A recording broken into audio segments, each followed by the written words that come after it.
माणुसकी लागते आणि ज्या व्यक्तीजवळ माणुसकी आहे, पावन दलाई लामा यांनी असं म्हटलेलं आहे, माझा धर्म म्हणजे दयालुता, दयाभाव.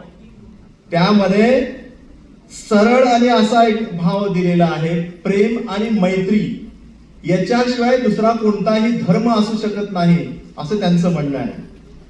आणि जेव्हा जेव्हा तुमच्या मनामध्ये दयेची भावना निर्माण होईल, जेव्हा जेव्हा तुमच्या मनामध्ये करुणेची भावना निर्माण होईल, तेव्हा तेव्हा तुमच्या मनामध्ये एक उदात्ततेची भावना, शांतीची भावना, करुणेची भावना तुमच्या मनामध्ये निर्माण होईल. परमपावन दलाई लामा यांचं म्हणणं असं आहे की तुम्ही नेहमी नेहमी मदतीचा हात आपण एकमेकांच्या पुढे केला पाहिजे. आपण दुसऱ्यांना मागण्यापेक्षा आपण दुसऱ्यांना मदत केली पाहिजे, इतकी मदत केली पाहिजे. त्यालाच भगवान बुद्धांच्या धम्म संदेशामध्ये पारमिता शब्द वापरण्यात आलेला आहे.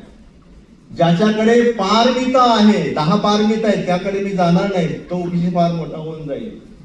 पारमितेमधली पहिलीच पारमिता आहे दान पारमिता. तर ही दान पारमिता आत्ताच म्हणते